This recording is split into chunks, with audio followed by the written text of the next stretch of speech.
ఈవేళ సమయంలో దేవుని దివ్యవాక్యాన్ని ధ్యానం చేద్దామండి. ఆ దేవుడు మనకి ఈ వాక్య ధ్యాన సమయం, ఈ ఆదివారపు దినాన్ని మనకిచ్చినారు. ఆయనను ఆరాధన చేయుటకు ఈరోజు మనకిచ్చినారు. అందులకు స్తోత్రములు, ఘనత ఆయనకే కలుగును గాక.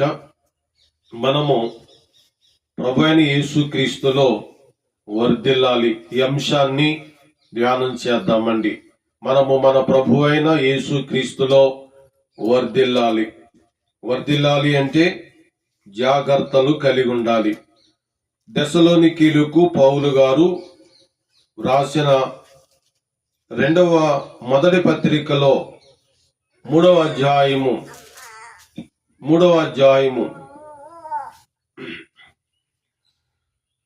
12-13 వచనాలు చదువుకుందామండి. దెస్సలోనికీయులకు రాసిన మొదటి పత్రిక 3వ అధ్యాయము 12-13 వచనాలు.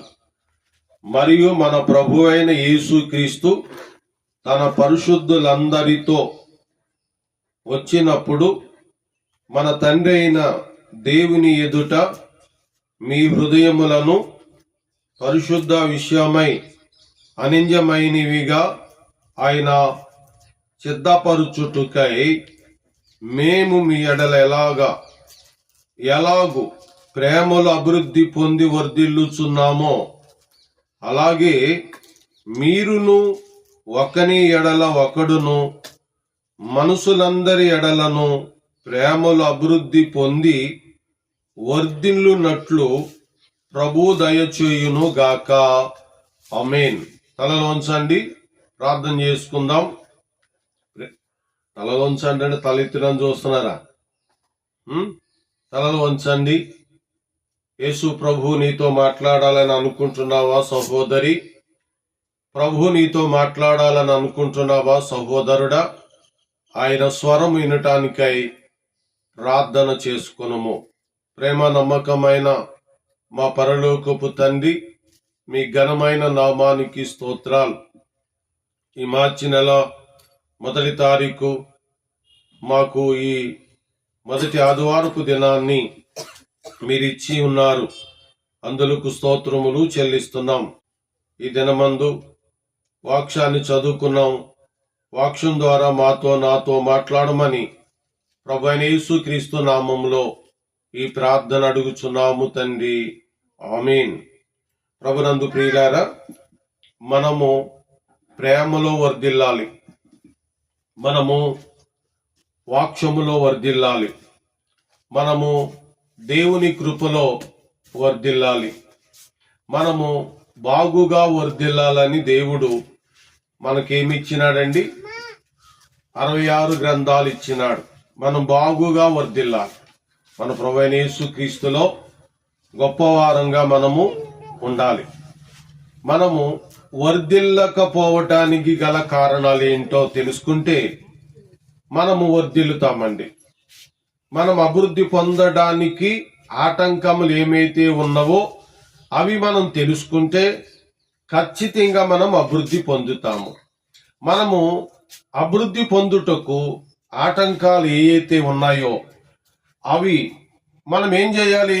వెంటనే దాన్ని సరి చేసుకునే విధంగా మన జీవితాన్ని చక్కబెట్టుకోవాలి. రండి నాతో ఫలంగా మన అభివృద్ధికి ఆటంకాలు ఏమిటో బైబిల్ ఏం చెప్తుందో దాన్ని ఆలోచన చేయటానికై 2వ రాజుల గ్రంథం, ఇందులో గెహాజీ కనపడుతున్నాడు. ఈ గెహాజీ వర్ధిల్లాలి. కానీ ఏం జరిగిందో చూడండి. 5:21 2వ రాజుల గ్రంథం.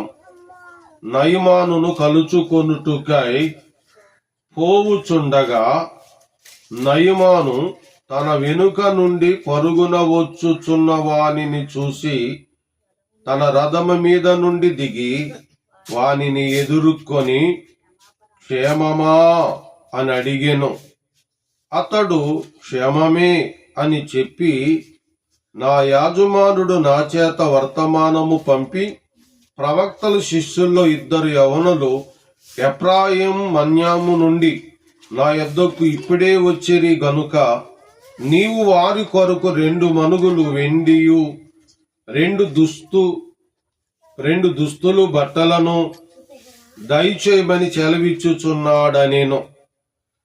అందుకు నయమాను, నీకు అనుకూలమైతే రెట్టింపు వెండి తీసుకొనుమని బతిమాలి 2 సంచులలో 4 మనుగులు వెండి కట్టి 2 దుస్తులు బట్టలనిచ్చి తన పనివారులు 2 మీద వాటిని వేయగా వారు గెహాజీ ముందు వాటిని మోసుకొని పోయి. నేను చదివిన లేఖనాలు తీశారా లేదా? అసలు తీసినట్టుగా అనిపించలేదు. మీరు అటు ఇటు చూస్తారు, బైబిల్ చూసుకోండి. ఇందులో గెహాజీ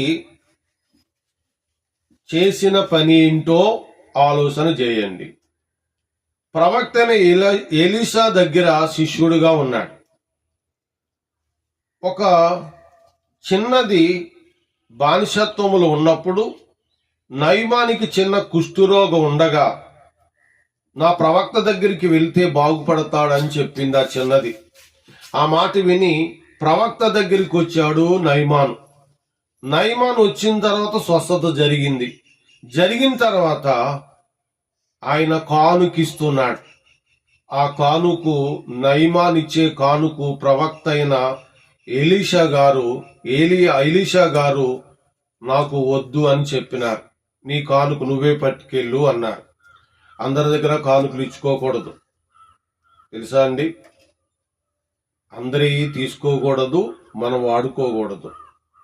అది శాపం. ఎవరు వాడాలి వారే వాడాలి. ఎవరి దగ్గర తీసుకోవాలో వారి దగ్గరనే తీసుకోవాలని వాక్యం చెప్తుంది. మనం అభివృద్ధి పొందాలి అన్నిటిలో. మనం అభివృద్ధి పొందకపోవడానికి గల కారణాలు ఏంటో ఇందులో ఆలోచన చేస్తున్నాం. మన అభివృద్ధికి ఆటంకం కలిగించేది నయమాను తీసుకొచ్చినటువంటి దుస్తులలోనూ నయమాను తీసుకొచ్చినటువంటి వెండులోనూ ఉంది అని ప్రవక్త కనిపెట్టాడు. ఎందుకనగా అతనికి పట్టిన కుష్ఠము పోయింది. ఎవరికి? నయమానికి పట్టిన కుష్ఠం పోయింది. కానీ ఆ కుష్ఠం ఇది ఎవరి మీద ఉంది? వింటున్నారా? ఎవరి మీద ఉందా ఆ కుష్ఠం? ఆ వెండి బంగారాల మీద ఉంది. దాన్ని కానుక రూపంలో సేవకుడు తీసుకుంటే ఆ కుష్ఠం ఈయనకి వస్తారు. సేవకులకి ఎలాంటి కష్టాలు వస్తాయి రావా చెప్పాలా? కొన్ని సందర్భాల్లో తీసుకోలేదండి అంటారా? తీసుకోకూడదు. ముఖమట ఉన్నా ఏమైనా. ఆరాధన కూడా రొట్టు పాత్రలు రసపాత్రలు ఎవరు తీసుకోవాలి? దానికి కూడా యోగ్యమైన జీవితం ఉందా లేదా? యోగ్యం కాని వాడు ఆరాధన కావాలి, నేను రొట్టు పాత్ర తీసుకోవటానికి వచ్చాను అన్నాడు అనుకోండి, ఇవ్వకూడదు. ఇస్తే ఏమవుతుంది చెప్పాలి? శాపం వస్తుంది. ఎందుకంటే ఆ వ్యక్తికి తెలియకపోయినా కావాలని అడుగుతాడు ఒక్కొక్కడు కదండి. ఎందుకంటే ఎవరో ఒకళ్ళు ఏదో చెప్తారు. మళ్ళీ సేవకులే మోసగాళ్ళు ఉన్నారు. ఆ మోసగాళ్ళ మాట విని ఈయన ఏదో ఇతోటి మొత్తానికి మన దగ్గరికి వస్తాడు. ఓ చోట బాప్తీసం, ఓ చోటని ఆరాధన. అలాగే సరైన జీవితం ఉండదు కొంతమందికి. ఉంటదండి? రొట్టు రసపాత్రలు తీసుకోవటానికి సరైన జీవితం ఉంటదంటారా? నేను చెప్పండి అమ్మా, ఉంటదంటారా ఉండదంటారా? చాలా మందికి ఉండదు. వారికి ఇవ్వకూడదు. వారు తీసుకోవటం వలన ఆశీర్వాదం లేదు గాని శాపం ఉంది. ఏముందమ్మా? శాపం ఉంది, భయంకరమైన శాపం ఉంది. కాబట్టి ఎవరి దగ్గర తీసుకోవాలి? వారి దగ్గర తీసుకోవచ్చు. ఎవరి దగ్గర తీసుకోకూడదు? వారి దగ్గర తీసుకోకూడదు. ఇది బైబిల్ చెప్తున్న సత్యం. ఇది బైబిల్ చెప్తున్న సత్యం. రొట్టు రసపాత్రలు ఎవరు తీసుకోవాలి? యోగ్యంగా ఉన్నవారే. వారు అభివృద్ధి పొందుతారు, శక్తి పొందుతారు, బలం పొందుతారు. యోగ్యమైన నడక నీలో లేనప్పుడు ఫస్ట్ సేవకుని దగ్గర గొడవ పెట్టుకోవటం కాదు. నువ్వు ఏం చేయాలి? నిన్ను నువ్వే సరి చేసుకోవాలి. నిన్ను నువ్వు సరి చేసుకోకపోవటం అసలు వాక్యం నీకు చెప్పినా అర్థం కాలేదని అర్థం. ఈ మాటల మీద నీకు లేదు, నీ మనసే లేదని అర్థం. అట్లయితే ఇతనికి గెహాజీకి దేవుని మనసు, ప్రవక్త అయిన ఎలీషా మనసు లేదు గనక తన సేవకుడు నీ వెండి బంగారం నాకు వద్దని చెప్తే అతడు బతిమాలినా పుచ్చుకోలేదు. తిరిగి మరలా తన గాడిదల మీద వేసుకుని, రథం మీద వేసుకుని తన స్వదేశానికి ఆయన వెళ్ళిపోతూ వస్తున్నాడు. ఆ తర్వాత గెహాజీ అనే శిష్యుడు, ఎవరి దగ్గర అండి? ఎలీషా దగ్గర ఉన్నటువంటి గెహాజీ అనే శిష్యుడు ఏం చేశాడమ్మా? వెనకాల గాడిద మీద వెళ్ళాడు. వెళ్తే ఎందుకు వస్తున్నాడు ఈయన అని ఆగి క్షేమమేనా అడిగాడు. అడిగితే గెహాజీ అన్నాడు, క్షేమమే అన్నాడు. నేను ఎందుకు వచ్చానంటే, మీరు వచ్చేసిన తర్వాత మన్యము ఎఫ్రాయ ప్రాంతముల నుండి ఒక యవన శిష్యులు వచ్చారు. వారికి ఇవ్వటానికి మా సేవకుడు మీ దగ్గర అవి తీసుకోమని చెప్పాడు అని అన్నప్పుడు ఆ లెక్కలు కూడా చెప్పాడు. 2 దుస్తుల బట్టలు కూడా ఇమ్మన్నాడు, 2 మనుగుల వెండి కూడా ఇమ్మని ఇతను అడిగాడు. ఎవరు అడిగారు? గెహాజీ అడిగాడు. సేవకుడు అడిగాడా? అడగలేదు. కొన్ని స్థలాల్లో సేవకుడు అడిగాడని కొందరు డబ్బులు పోజేసుకుని దాచుకున్న వాళ్ళు ఉన్నారు. దానికి ఉదాహరణ నాలో కూడా, నా కుటుంబం, మా సంఘాల్లో కూడా జరిగింది. కుటుంబం అనగా సంఘం అని అర్థం. మా సంఘంలో కూడా, పరిచర్యలో కూడా జరిగింది. ఆ బయట ప్రాంతాల్లో బీదవాడు పనిచేస్తున్నాడని చెప్పారు, డబ్బులు వసూలు చేసుకున్నారు. ఉన్న మాట అడిగితే ఉలికి ఎక్కువ ఉంటుందా ఉండదా చెప్పండి అమ్మా. లక్ష్మి గారు మాట్లాడతలేదు. కోపం వస్తుందా రాదా చెప్పండి. చెప్పిందేమో మన గురించి.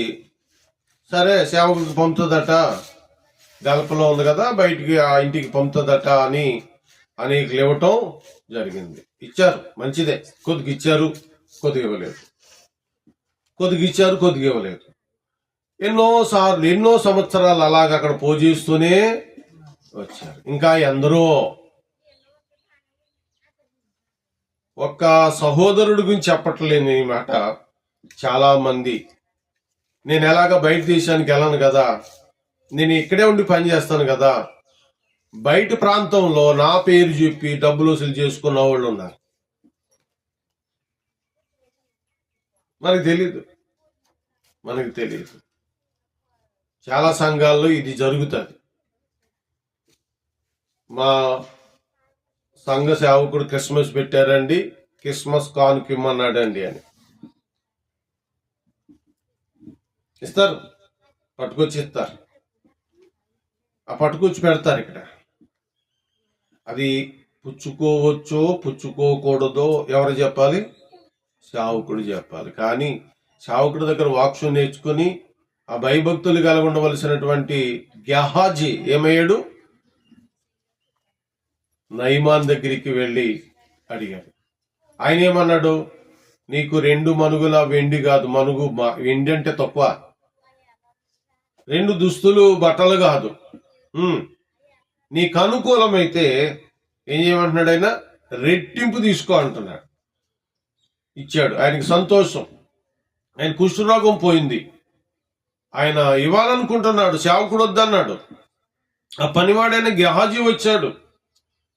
ఇప్పుడు నీకు అనుకూలమైతే, నువ్వు పట్టుకెళ్ళగలిగితే 2 రెట్టింపు పట్టుకెళ్ళండి అన్నాడు. ఎంత ఇచ్చాడు. తీసుకొచ్చాడు, ఇంట్లో పెట్టాడు. ఇంట్లో పెట్టి ఇంట్లో పెట్టి మెరగనట్టుగా సేవకుని ఎదుటికి వచ్చాడు. ఎక్కడికి వెళ్ళి వస్తున్నావు అని అన్నాడు. ఎవరు? ఎలీషా గెహాజీని. అప్పుడు నేను, అయ్యా క్షమించండి అని అనలే కదా. అనక నేను ఎక్కడికి వెళ్ళలేదు, ఇక్కడే ఉన్నాను అంటున్నాడు. నువ్వు ఎక్కడికి వెళ్ళావో అక్కడికి నా మనసు నీతో రాలేదా? గుర్తుపెట్టుకోండి, దేవుని మనసు, దేవుని వాక్యము మనతో ఉంటే మనం వర్ధిల్లుతాం, ప్రేమలో వర్ధిల్లుతాం, దయలో వర్ధిల్లుతాం, కృపలో వర్ధిల్లుతాం, దీవెనకరముగా వర్ధిల్లుతాం. అర్థమవుతుందా?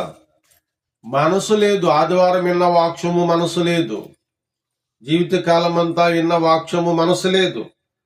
మనసు లేకుండా మరలా మనము లోక పద్ధతులలోనే వెళ్ళిపోతున్నప్పుడు నా మనసు నీతో రాలేదా అని దేవుడు అడుగుతాడు.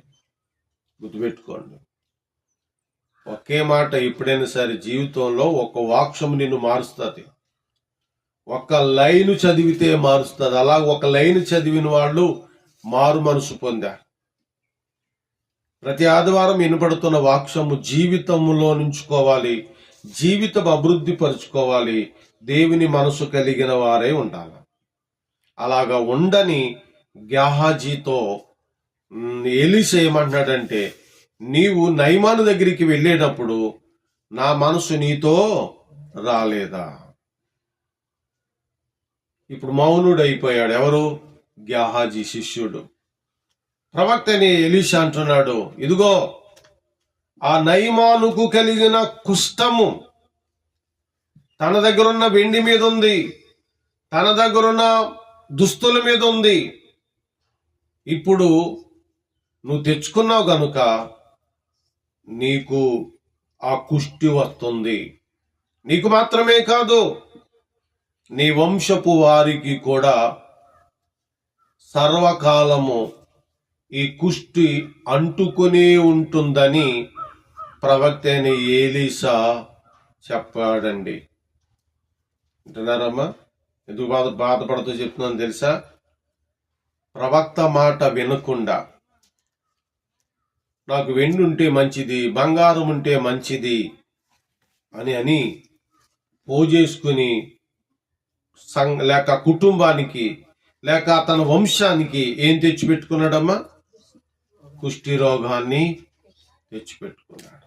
అట్లయితే ఈ ప్రపంచంలో చాలా మంది కుష్ఠరోగులు కనపడుతుంటుండగా ఈ గెహాజీ వంశపు వారేనేమో వాళ్ళు ఆ కుష్ఠరోగులను బాగు చేయటానికై మదర్ తెరిసా లాంటి వారు అనేకులు ప్రాణాలు పెట్టారు. వారిని పుండులు కడిగి వారిని బాగు చేశారు. యేసు ప్రభు ప్రేమ వారిని బాగు చేసింది. మీకు అర్థమవటానికి చెప్తున్నాను. మన కుటుంబం తరతరాలకు ఎలా ఉండాలండి? క్షేమంగా ఉండాలి, అభివృద్ధి పొందాలి, దీవెనకరముగా ఉండాలి. మనము అభివృద్ధి పొంది దీవెనకరముగా ఉండాలి అంటే శాపగ్రస్తమైన వాటిని ముట్టుకోకూడదు. హెచ్చరిక. శాపగ్రస్తమైన వాటిని ఇవి మనం తెచ్చుకోకూడదు. శాపగ్రస్తమైన వాటి మీద మనసును పెట్టకూడదు. కొందరు చనిపోయినప్పుడు ఇష్ట వస్తువులను పంచుతారు. ఎందుకు పంచుతారు చెప్పాలి? ఎందుకు పంచుతారు? చనిపోయినప్పుడు ఇష్ట వస్తువులు ఎందుకు పంచుతారు తెలుసా? ఆ చచ్చిపోయినోడు పాపం అందరికి పంచటానికి. అది రూలు. ఆ చనిపోయినోడు పేరున ఇస్తారు కదా, తెచ్చుకుంటాం, ఆడి పాపంలో పాలు పంచుకుంటాం. అది ఒక రూలు, అందుకనే పంచుతారు. మరి క్రైస్తవులకి ఏం కాలం వచ్చింది ఈ రోజుల్లో అమ్మా? ఇప్పుడు క్రైస్తవులు ఓదార్పు కూడుకని పెట్టి అదే మాదిరిగా స్టీలు వస్తువులు, వెండి వస్తువులు, జామ చెట్లు పంచుతున్నారు. సిగ్గుందాం ఒకళ్ళకి. పర్లేదు తమ్ముడు అంటున్నాడు ఒకడు. వాక్సానుసారమే అంటున్నాడు. ఎక్కడ వాక్సానుసారం ఉందా? అలా పంచమని ఉందా? వాళ్ళు చనిపోయినప్పుడు అక్కడికి వెళ్ళావు, అది తెచ్చుకున్నారు. ఇక్కడికి వెళ్ళి తెచ్చు. అయ్యో బాబు, జాగ్రత్త. తెచ్చుకోవటంలో ముఖ్యమేమీ కాదు, గుర్తుపెట్టుకోండి. తెచ్చుకోవటం పాపమే. కాబట్టి మన ఇంటిలో ఏ వస్తువు ఉండాలి, ఎలాంటి వస్తువు ఉండాలి గుర్తుపెట్టుకోండి. ఏ డబ్బు ఉండాలి, ఎవరు డబ్బు ఉండాలి గుర్తుపెట్టుకోండి. ఏది ఉంటే అభివృద్ధి పొందుతాము, ఏది ఉండకపోతే మనం అభివృద్ధి పొందుతాము. శాపగ్రస్తమైనది ఉండకుండా మన కష్టార్జితం మన దగ్గర ఉంటే మనం అభివృద్ధి పొందుతాం, ప్రేమలో అభివృద్ధి పొందుతాం. మరి కొన్ని విషయాల్లోనూ అన్నిటికీ కారణం ఏమై ఉంటుంది చెప్పాలి. కొన్ని విషయాల్లో అన్నిటికీ కారణం డబ్బు కొరత అయి ఉంటుంది, గుర్తుపెట్టుకోండి. అంటే అందరూ ఒకలా ఉండరు. లాజర్ ఎలా ఉన్నాడు? ఎంత డబ్బు ఉందమ్మా ఆయన దగ్గర? దరిద్రుడు అన్నాడు, బెగ్గర్. ఏమీ లేని దరిద్రుడు. ఈ దరిద్రుడు అయితే దరిద్రుడు అయ్యాడులే, కానీ అతనిలో ఏముంది చెప్పండి? విశ్వాసం ఉంది, అనగా శాపం లేదు. రోగమైతే ఉంది కానీ ఆశీర్వాదం ఉంది. రోగమైతే ఉంది కానీ జీవం ఉంది. రోగమైతే ఉంది కానీ రక్షణ ఉంది. రోగమైతే ఉంది కానీ ఎవరున్నారమ్మ లోపల? దేవుడే ఉన్నాడు.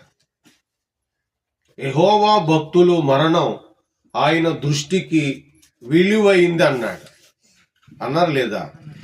అయితే ధనవంతుడు చనిపోయినప్పుడు, లాజరు చనిపోయినప్పుడు వ్యత్యాసం ఏంటో తెలుసా అండి? లాజరు చనిపోయినప్పుడు దేవుని దూతలు వచ్చాయట తీసుకుని వెళ్తానికి. దేవుడు దూతలు పంపాడు, నా భక్తుని తీసుకురండి అని. ధనవంతుడు చచ్చిపోయినప్పుడు ఇరుగు పొరుగు వాళ్ళు వచ్చి ఉంటారు, అంతే కదా? ఎక్కువ మంది వచ్చి ఉంటారు, అంతే కదా? లేకపోతే మాకు అప్పుడు అది ఇచ్చాడండి, ఇప్పుడు ఇది ఇచ్చాడండి ఏడుచుంటారు, అంతే కదా? అబ్బా ఇతని మాట ఎంత గొప్పోడండి అని అనుంటారు, అంతే కదా? ఇతని కీర్తిని పాడుండొచ్చు, పొగుడుండొచ్చు కదా? కీర్తి సంపాదించిన ఉపయోగమేమీ లేదు. ఎవరు సంపాదించుకోవాలి? శాపం కాదు, దేవుణ్ణే సంపాదించుకోవాలి.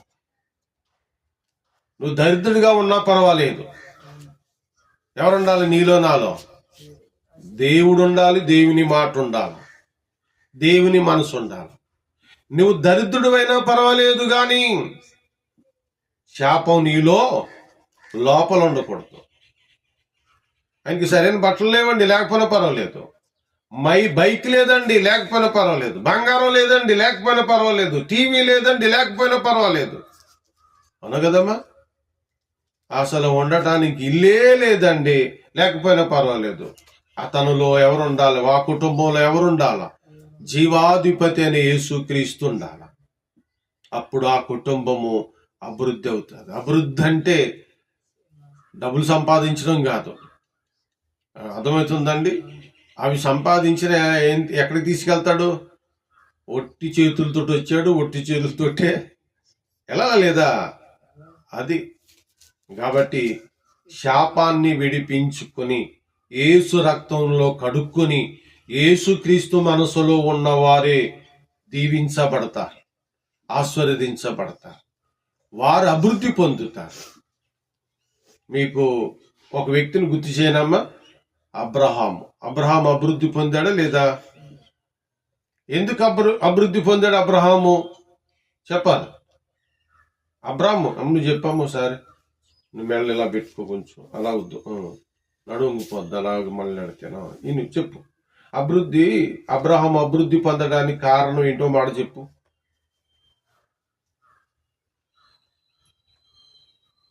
దేవుని మాట విన్నాడు, మారు మాట పలకలేదు, విశ్వాసంతో వెళ్ళాడు. మనం ఏంటి ఎన్ని మాటలు పలుకుతున్నాం చెప్పండి? ఎన్ని మాటలు పలుకుతున్నాం? మా వాక్యం ఎలా ఉందంటే లోబడిపోతున్నామా? లోబడితే అభివృద్ధి ఉంది. అయ్యా బైబిల్ ఇలా ఉంది, దేవుడు ఇలా చెప్పాడు నీతోటి, ఇదిగో అని చూపించినప్పుడు ఈ మాటకి నువ్వు లోబడితే అభివృద్ధి. కానీ అండి అవును అనుకోనండి, కాదండి మాకు అలాగా మా కుదరట్లేదండి, ఎలాగండి పడ్డావు నువ్వు చేపలు పడ్డావు, కుదరట్లేదట, చుట్టుపక్కల వాళ్ళందరూ ఒప్పుకోవట్లేదట, ఏమయ్యో చేపలు పడ్డావు. ఇంకా నువ్వే తడుముకున్నావు. ఆయన ఏమో మంచిగా రావయ్యా, మంచిగా ఉండయా అంటే అవునండి. అలాగా అన్నవాడు కాదెవరు? అబ్రాహాము అలాగ అన్నవాడు కాడు. అందుకనే ఈ రోజుకి వారి వంశము భూమి మీద ఆశీర్వాదకరంగా ఉంది. మనమే ఆశీర్వాదం లేకుండా ఉంటున్నామే. కారణం నువ్వు లోబడితే ఆశీర్వాదం. చెల్లిని ఇప్పుడు రామ్మ నేను బండి ఎక్కి తీసుకెళ్తాను అని రామ్మ అని అంటాను. రామ్మ అని అనగానే ఎక్కడ తీసుకెళ్తాను అంటావా? అనవా? చెప్పమ్మా, పోనీ ఎక్కుతావు, పోనీ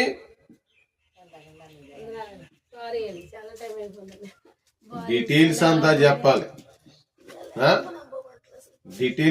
చెప్పాలి, అవసరమైతే తిరిగి తీసుకొచ్చే సమయం కూడా చెప్పాలా, అప్పుడు బండి ఎక్కుతారు. అంతేనే కదా. కానీ అబ్రహాం అలా కాదు. ఎక్కడికి వెళ్ళాలో తెలియకనే దేవుడు రమ్మన్నాడు అంతే బయలుదేరాడు. అది విశ్వాసం అంటే.